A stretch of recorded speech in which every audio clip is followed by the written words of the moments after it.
بسم اللہ الرحمن الرحیم۔ السلام علیکم، میں سید عمران شفقت آپ کی خدمت میں حاضر ہوں۔ یہ پیغام دے دیا گیا ہے ایک اعلیٰ افسر کو، اور کے پی کے میں وہ تعینات ہیں کہ اگر آپ کی طرف سے کوئی ہینکی بھینکی ہو گئی اور آپ کی طرف سے ہمیں کوئی اطلاع ملی کہ آپ نے کسی پولیٹیکل پارٹی کو یا خصوصاً جو ہے حکومت اس کو سپورٹ کیا ہے، تو پھر نتائج کے آپ ذمہ دار ہوں گے۔ تو اس کے بعد لگ یہ رہا ہے اس دو ٹوک جو، اور وہ ویسے بھی میری ایک اہم شخصیت سے بات ہو رہی تھی، وہ کہہ رہے تھے کوئی افورڈ ہی نہیں کر سکتے اب نا کیوں ہیں کہ بینکی، کیونکہ اب تو وہ سیدھے چین آف کمانڈ میں چیزیں آ رہی ہیں، اور جو نظم و ضبط کا جو تقاضا ہے وہ اس کے اوپر کوئی کمپرومائز نہیں کیا جائے گا۔ یہ وہ بھی ان کو بھی پتہ ہے، وہ جتنے بھی افسران ہیں ان کو پتہ ہے کہ ایک حکم آ چکا ہے کہ کسی نے کوئی ادھر ادھر جو ہے وہ لائن سیٹ کرنے کی کوشش کی۔ میں جان بوجھ کر، چونکہ معاملہ سینسٹیو ہے اور میں نام لینے سے ذرا اعتراض برت رہا ہوں، تو یقیناً یہ جو چیزیں ہیں یہ لوگوں کو پتہ ہے اور سمجھ بھی آ رہی ہوں گی کہ ظاہر ہے کہ کس کو سیاست میں ذرا تھوڑا سا مطلب کہہ لیں کہ پریز کرنا ہے، تو پریکٹیکلی وہ ہوتا ہے یا نہیں ہوتا، لیکن اس وقت ماحول بن چکا ہوا ہے کہ عمران خان صاحب کو جن پتوں پر تکیہ تھا وہ ان پتوں کو کہہ دیا گیا ہے کہ جناب کہ اب آپ نے کم از کم کہہ لیں کہ ہوا ضرور دینی ہے۔ ہوا دینے سے مراد یہ کہ جو توقع ہے آپ سے وہ توقع آپ نے پوری نہیں کرنی، تو یہ اس کا دوسرا مطلب ہوگا کہ عمران خان صاحب کو ان پتوں سے ہوا مل رہی ہے۔ تو عمران خان صاحب کی امید ایک طرف سے ٹوٹی، دوسری طرف سے بندھی ہوئی تھی، جڑی ہوئی تھی، تو وہ امید بھی چونکہ نظم و ضبط کا تقاضا ہے کہ ورنہ تو پھر نوکریاں نہیں نہ ہوندیاں سرکار، تو یہ والی بات کر دی گئی ہے۔ اور امید ہے، اب یہ امید ہے کہ وہ جو دوربینیں لگا کے اس کے پی کے میں جو کل آنے والے کل یعنی کہ بروز اتوار 19 دسمبر بروز اتوار جو انتخابات ہو رہے ہیں بلدیاتی سطح کے، ان پر جو نظریں گاڑے بیٹھے ہوئے ہیں، فوکس کیے ہوا ہے، جنہوں نے دوربینیں لگا کے بیٹھے ہوئے ہیں، وہ دو شخصیات ہیں۔ ایک شخصیت کا نام ہے جناب نواز شریف، اور دوسری شخصیت کا نام ہے یا نواز شریف اینڈ کمپنی، مطلب پی ڈی ایم وغیرہ، مولانا فضل الرحمان اور ان کے ساتھی۔ اور دوسری طرف کون ہے؟ دوسری طرف ہیں پاکستان پیپلز پارٹی کے لوگ۔ پاکستان پیپلز پارٹی کے لوگ جو ہیں وہ زیادہ امید باندھے بیٹھے ہیں، کیونکہ ان کی جو کنسرنڈ کوارٹرز ہیں وہاں پر بھی اس وقت بڑی تعریف و توصیفیں ہو رہی ہیں۔ ایک پاکستان کی اعلیٰ شخصیت جو ہے وہ مطلب پچھلے کوئی 2-3 ہفتوں سے جناب آصف علی زرداری صاحب کی بہت زیادہ تعریف و توصیف، میں غلط بول رہا تھا، تعریف و توصیف کرتے ہوئے وہ ایک اعلیٰ شخصیت پائی گئی ہے، جہاں پر بہت سے لوگوں کے کان کھڑے ہوئے ہیں کہ شاید نئی محبتوں کا آغاز ہوا چاہتا ہے، تو نئی ذمہ داریوں ملنے کی امید شاید جو پیپلز پارٹی سوچ رہی ہے، اور وہ اسی صورت پوری ہوتی ان کو نظر آئے گی جب یہ سمجھ آئے گا کہ یار کہ نہیں واقعی کے پی کے میں جو معاملات جو ہیں وہ انڈر کنٹرول ہیں۔ تو کے پی کے میں جو ذمہ داران ہیں ان کو بڑے دو ٹوک الفاظ میں یہ والی بات بتا دی گئی ہے کہ یہ الیکشن غیر جانبدار ہوگا، اس میں اگر کسی بھی قسم کی کسی بھی طرح کی کوئی ہینکی بینکی، یعنی کہ عمران خان صاحب جو امید کر رہے تھے، وہ جو پشاور کے دورے کر رہے تھے، اور پھر الیکشن رولز اور الیکشن کمیشن، ویسے تو الیکشن کمیشن جو ہے وہ کیا ستو پی کے لیٹا ہوا ہے، 50,000 جرمانہ کر دینا کون سی کوئی بڑی بات ہے، لیکن وزیر اعظم صاحب کو پھر بھی نہیں کیا گیا، نہ وزیر اعظم صاحب کو کوئی تنبیہ، کچھ بھی نہیں کیا گیا وزیر اعظم صاحب کو۔ وزیر اعظم صاحب نے یعنی الیکشن کمیشن کی ہدایات کو نظر انداز کرتے ہوئے کے پی کے میں جانا، یعنی پشاور میں جانا، اور پھر وہاں پر جا کے اعلیٰ شخصیات کے ساتھ، اور پھر انتظامی، ظاہر ہے کہ حکومت انہیں کی ہے، تو جتنے انتظامی افسران ہیں وہ ان سے ملاقاتیں بھی انہوں نے کی، اور انہوں نے کوئی ذمہ داریاں بھی لگائی ہوں گی۔ الیکشن کمیشن نے جو کہہ لیں کہ اس کا بنیادی جو فرض ہے وہ اس کا ہے کہ وہ اس الیکشن کو ایک غیر جانبدارانہ ماحول میں ان کا انعقاد کروائے اور شفاف انتخابات کروائے۔ تو جو الیکشن کمیشن کو بھی بائی پاس کر جایا کرتے ہیں وہ لوگ جو ہیں وہ عمران خان صاحب کا اس دفعہ ساتھ شاید نہ دے پائیں۔ یہ خبریں ہیں، یہ بتائی جا رہی ہیں، یہ خبریں اس وقت مارکیٹ میں وہ کیا کہتے ہیں پھیلائی جا رہی ہیں کہ نہیں پائن کہہ دیتا گیا ہے کہ خبردار کہ عمران خان صاحب آپ سے بشک وہ ملاقاتیں کریں، جو کچھ مرضی کریں، آپ نے ادھر سے ادھر نہیں ہونا، ڈسپلن جو ہے وہ قائم رکھنا ہے، اور جو بنیادی حلف ہے وہ تو خیر مذاق ہی ہو چکا ہے پاکستان میں، اس کی پاسداری آپ نے کرنی ہے.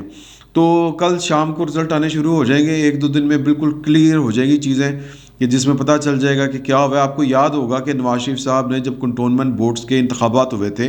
تو اس میں جو ایک گجرانوالے میں کچھ سیٹیں نکال گئی تھی پاکستان تحریک انصاف، تو انہوں نے کہا تھا کہ اس کی بھی انکوائری ہونی چاہیے کہ ان حالات میں، اتنے برے حالات میں، جب مریل حالات ہوتے ہیں، کہ جب ایک نزا کا عالم ہے پاکستان کی اکانومی کے اوپر اور لوگ جو ہیں وہ بد دعائیں دینے کے اوپر اترے ہوئے ہیں، ووٹ دینا تو دور کی بات ہے، بد دعائیں دی جا رہی ہیں. تو پھر یہ کون سے وہ لوگ ہیں اتنے وہ کیا کہتے ہیں چیتے قسم کے لوگ جو عمران خان صاحب کو ووٹ دے رہے ہیں؟ تو وہ کہتے ہیں کہ اس کا بھی پتہ چلنا چاہیے. تو ماننے کے لیے تیار کوئی نہیں ہوگا اگر پاکستان تحریک انصاف کے صندوقڑیوں سے ووٹ زیادہ نکل آتے ہیں، وہ زیادہ سیٹیں لے جاتے ہیں، تو پھر جو ہے وہ ظاہر ہے کہ پھر وہ جو دھینگا مشتی ہوگی یا سیاسی جو دبڑدوس ہوگی یا وہ جس کو کہتے ہیں تہ پٹاس ہوگی، وہ پھر کوئی اور شکل اختیار کرے گی، کسی اور کا گھر دیکھے گی، عمران خان صاحب کا گھر نہیں دیکھے گی. تو وہ میں نے کل بھی آپ سے گزارش کی تھی کہ دونوں پارٹیاں جو ہیں وہ ایک دوسرے کو وعدے وعید دلا رہی ہیں، یقین دلا رہی ہیں کہ ہم آپ کے ساتھ ہیں. وہ کہتے ہیں ہم آپ کے ساتھ ہیں، وہ کہتے ہیں اگر آپ ہمارے ساتھ ہیں تو پھر نیوٹرل ہو کے دکھائیں، ہمارے ساتھ بھی ہونے کی ضرورت نہیں. اس طرح کی وہ باتیں کر رہے ہیں. لیکن ایک افسوسناک واقعہ یہ ہوا ہے کہ حکومت کہتے ہیں کہ وہ چاہے مٹی کے مادوں کی کیوں نہ ہو، حکومت چاہے رہی صحیح کیوں نہ ہو، چیزیں جو ہیں وہ ان کے کچھ نہ کچھ اثر میں ہوتی ہیں. اس کی ایک ویسے تو مثال یہ ہے کہ الیکشن کمیشن کی جو ہے بے ثباتی کہہ لیں آپ، یا الیکشن کمیشن کی بے اثری کہہ لیں آپ، کہ کوئی اثر نہیں ہے ان کا. وزیر اعظم جو ہیں ان کو کوئی نوٹس نہیں دیا گیا، ان کو نہ کوئی جرمانہ کیا گیا، ورنہ تو لائن حاضر کیا جا سکتا تھا وزیر اعظم کو کہ واضح ہدایات کے باوجود وہ انتخابی عمل کا ایک حصہ بنے. وہ وہاں پر جا کے انہوں نے جو اعلانات کیے منصوبوں کے، اور وہ کیا کہتے ہیں ہیلتھ کارڈ وغیرہ جاری کیے، یہ ایک طرح سے سیاسی رشوت ہی ہوتی ہے. اور شاید ان کو وہ دینے کی ضرورت بھی ہے، کیونکہ لوگ جو ہیں وہ اس حکومت سے ناخوش ہیں، کیونکہ حکومت کچھ بھی جو کہتے ہیں سرو نہیں کر پائی، اور ملک کی اکانومی کا بیڑا غرق ہو چکا ہے. اس میں کوئی دو رائے نہیں ہے. یہ ایک الگ بات ہے کہ عمران خان صاحب جو ہیں وہ بار بار آپ کو یہ انٹرنیشنل فنامنا ہے، یہ فلاں ہے، یہ وہ ہے، مہنگائی تو عالمی سطح پر ہوئی ہے اور پاکستان اب بھی دنیا کے سستے ممالک میں آتا ہے. آج جو فواد چوہدری صاحب ہیں وہ بنگلہ دیش اور انڈیا کے جو پیٹرول ہیں وہ ٹویٹ کر رہے تھے کہ جی کہ وہاں پر اتنا پٹرول اور پاکستان میں ابھی بھی سستا ہے وہاں. لیکن وہ یہ نہیں بتا پائے کہ وہاں کے لوگوں کی قوت خرید کس قدر بڑی ہے، وہاں پر جو شرح نمو ہے جس کو اکنامک گروتھ کہتے ہیں وہ کتنی ہے. ہماری تو مائنس میں چلی گئی ہوئی تھی، کہاں 5.4 اور کہاں پر مائنس. تو یہ وہ بات بتانے سے گریز کرتے ہیں اور پھر جھوٹو جھوٹ چتالی. تو یہ وہ حرکتیں ہو رہی ہیں. جس طرح پنجابی کا ایک محاورہ ہے کہ جیوندیاں منہ اتے مٹی پانا. تو یہ جو زندہ لوگوں کے اوپر یہ کہنے کا مطلب ہے کہ مکر جانا. جیو کے پروگرام میں آ کے کہتے جی میں نے کب کہا یہ جھوٹی خبر ہے. وہ جو حماد اظہر صاحب ہیں کہ میں نے وعدہ کیا تھا کہ 3 ٹائم جو ہے وہ گیس ملے گی کھانا پکانے کے لیے، صبح دوپہر شام. وہ ڈاکٹر 3 گولیاں دیتے ہیں نا، صبح دوپہر شام، تو یہ 3 ٹائم گیس دیا کریں گے صبح دوپہر شام کھانا پکانے کے لیے. اب کہہ رہے ہیں کہ نہیں چونکہ ہے ہی نہیں، چونکہ بندوبست ہی کوئی نہیں ہے. تو نہیں ہم نے تھوڑی کہا تھا، یہ فیک نیوز ہے. وہ جیو پھر نکال کے چلا رہا ہے کہ یہ آپ نے پارلیمنٹ میں کھڑے ہو کے کتنی دفعہ یہ والی بات کی تھی سینٹ میں کہ ہم 3 دفعہ دن میں 3 بار گیس کی فراہمی کو یقینی بنائیں گے. تو کہنے کا مطلب یہ ہے کہ جھوٹوں کی حکومت ہے. میں وہ الفاظ نہیں، جھوٹے تو ثابت ہو گئے ہیں، چور بھی ثابت ہو جائیں گے. وہ جو عمران خان صاحب کہا کرتے تھے نا کہ جی کہ اگر گیس کا بل آئے، بجلی زیادہ مہنگی ہو، مہنگائی زیادہ ہو تو آپ کا وزیر اعظم چور ہے. تو یہ تو آنے والا وقت بتائے گا. ان کی چوریاں آنے والے وقت میں جو ہے وہ کھل کر سامنے آئیں گی. جھوٹ ان کے سب کے سامنے پکڑے جا رہے ہیں. ایک اور پھر یہ جو علی امین گنڈا پور صاحب جو ہیں وہ وزیر ہیں اور وہاں پر کمپین کر رہے ہیں اپنے بھائی کی، اور ان کا بھائی جو ہے وہ عمر امین گنڈا پور وہ الیکشن لڑ رہا ہے. وہ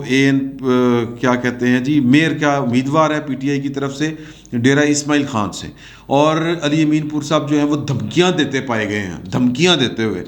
کہ جی کہ جو میرے بھائی کے خلاف حکومت ہو ہماری، میرا بھائی ایک بھائی جو ہے وہ فیصل امین گنڈا پور وہ وزیر بلدیات ہو، اور ایک میرا بھائی جو ہے وہ الیکشن لڑ رہا ہو عمر امین گنڈا پور، اور اس کے مقابلے میں کوئی ووٹ مانگے اور پھر جیت کے کہے کہ میں لوگوں کے کام کراؤں گا، میں بلدیات کے دفتر میں یہ گھس کے دکھائے گا، اس طرح کی وہ باتیں کر رہے ہیں۔ اور وہاں پر آج ان کا ایک اپوننٹ، ایک سیاسی مخالف جو ان کے بھائی کے خلاف کھڑا تھا، عمر خطاب شیرانی ڈیرہ اسماعیل خان سے، وہ جو ہیں وہ ANP کے امیدوار تھے، وہ وہاں پر قتل کر دیے گئے ہیں۔ تو میں یہ تو نہیں کہتا کہ یہ اس قتل کا جو کھرا ہے وہ علی امین پور کے گنڈا پور کے گھر جاتا ہے، لیکن میں یہ بات بتا دوں کہ ابھی تک نامعلوم افراد ہیں جنہوں نے قتل کیا ہے۔ اور عمران خان صاحب کی جو پرانی سیاسی ان کے جو ڈائلاگ بازی تھی، یا جو ان کا سیاسی وجدان ہوتا تھا، یا ان کے جو سیاسی ویژن تھا، اس کے مطابق جب کوئی نامعلوم لوگ جرم کرتے ہیں تو وہ جرم بیسیکلی ریاست اور ریاستی عہدیداروں کے ذمے ہوتا ہے۔ تو یہ جو قتل ہے، جب تک یہ گرفتار نہیں ہوتے تو یہ قتل وہاں کے وزیر اعلیٰ کے اوپر ہے یا ملک کے وزیر اعظم کے اوپر ہے، عمر خطاب شیرانی کا قتل۔ تو وہاں پر ظاہر الیکشن رک چکا ہے، لیکن گورنمنٹ وہاں پر جو امیدوار ہیں ان کو سیکیورٹی دینے کے قابل نہیں رہی۔ یہ بات جو ہے یہ کھل کر سامنے آ چکی ہے، اور کتنی مؤثر حکومت ہے وہاں پر KPK میں۔ اور میں شاید موضوع سے تھوڑی سی بات ہٹ جائے کہ ANP جو ہے وہ ان کی لیڈرشپ جو ہے وہ مسلسل دہشت گردوں کے نشانے کے اوپر ہے۔ مجھے نہیں پتا کہ اس قتل کے پیچھے کس کا ہاتھ ہے، کون اس کی ذمہ داری قبول کرتا ہے کہ نہیں کرتا، کوئی ذاتی دشمنی ہے یا نہیں ہے، لیکن یہ بات طے ہے کہ ANP شاید پاکستان کی وہ واحد سیاسی پارٹی ہے جس نے دہشت گردی یا دہشت گردوں کے خلاف بات کرنے کی بڑی بھاری قیمت ادا کی ہے۔ بلور فیملی ہو یا ان کے جو عام کارکن ہیں، ان کے جنازوں کے مطلب ان کے کارکن پہلے مارے جاتے تھے، پھر جب ان کے جنازے ہوتے تھے ان جنازوں کے اوپر خودکش حملے ہوتے تھے۔ تو لیکن یہ ڈٹی ہوئی ہے پارٹی، اور جب ان کے مطلب بڑی استقامت سے کھڑے ہیں، یہ اپنی کرپشن کی وجہ سے نہیں، یہ اپنے نظریات کی وجہ سے یہ محدود کیے جا رہے ہیں اور دہشت گردوں کے نشانے کے اوپر ہیں۔ میں اس سے زیادہ اور کیا کھل کر بات کروں کہ جو ان کے قاتل ہیں ان کو ہماری ریاست جو ہے وہ کہتی ہے کہ جی کہ ان کے ساتھ ہم نے مذاکرات بھی کرنے ہیں اور ان کو عام معافی کا اعلان بھی کرنا ہے ہم نے۔ تو اب اس کے اوپر مطلب آپ دیکھ لیں، میں اس پر میں کیا بات کر سکتا ہوں، میں صرف آپ کو 2 فیکٹ بتا رہا ہوں کہ TTP جو ہے وہ ذمہ داری قبول کرتی ہے ANP کے کارکنوں اور ان کی لیڈرشپ کے جو جتنے بھی قتل ہوئے ہیں، اور وہ کوئی 1-2 قتل نہیں ہیں، لا تعداد قتل ہیں ان کے۔ اور میں نے جس طرح آپ کو بتایا کہ پیپلز پارٹی شاید مطلب پیپلز پارٹی اور یہ ANP، یہ 2 ایسی جماعتیں ہیں کہ جنہوں نے سب سے زیادہ جن کو نشانہ بنایا گیا ہے دہشت گردی کے حوالے سے۔ اور پیپلز پارٹی کی تو خیر چیئرپرسن جو تھی وہ بھی آپ جانتے ہی ہیں، بینظیر بھٹو 27 دسمبر آنے والا ہے کہ وہ شہید کی گئی تھیں، اور TTP کے اوپر ہی الزام لگتا ہے اس کا، اور پرویز مشرف صاحب کے اوپر یہ 2 افراد ہیں ان کے اوپر الزام لگتا ہے۔ لیکن میں جو پوائنٹ آپ کے سامنے پیش کرنا چاہ رہا ہوں وہ یہ ہے کہ ANP کے قاتلوں کو عمران خان صاحب کہتے ہیں کہ معافی دینی چاہیے۔ تو اس پر سوچ لیں آپ کے کون قاتل ہے اور کون قاتلوں کے ساتھ ہے۔ تو میں واپس آتا ہوں اس بات کے اوپر کہ KPK میں جو کل کا الیکشن ہے یہ بڑا سگنیفیکنٹ ہے، اور پاکستان کی اعلیٰ ترین شخصیات، اہم ترین شخصیات وہ اپنے ماتحت لوگوں کو باور کروا چکی ہیں کہ اس الیکشن میں کسی بھی قسم کا کوئی الزام پاکستان کی کسی بھی شخصیت اور پاکستان کے کسی بھی ادارے کے اوپر نہیں لگنا چاہیے، جانبداری کا الزام، نیوٹرل رہا جائے۔ اور بڑی امید ہے پاکستان کی اپوزیشن کو، جو شاکی ہے، جو شکوہ کنا ہے کہ جی کہ پاکستان کی اسٹیبلشمنٹ جو ہے وہ ان کے خلاف بھگتتی ہے، ان کے خلاف وہ مطلب کہہ لیں کہ پارٹیوں دوسروں کو سپورٹ کرتی ہے اور الیکشن چوری کیا جاتا ہے، بلا بلا بلا۔ اور یہ جو الیکشن ہے اس کے جو نتائج ہوں گے وہ پاکستان کی سیاست کا کہہ لیں کہ رخ متعین کریں گے کہ آگے پاکستان کی سیاست جو ہے وہ اس نے کس طرف چلنا ہے۔ تو کل کا دن ہے، انتظار کیجئے، اللہ تعالیٰ خیر کرے گا پاکستان کے حق میں، انشاءاللہ بہتر ہی ہوگا۔ فی الوقت اتنا ہی، بہت بہت شکریہ۔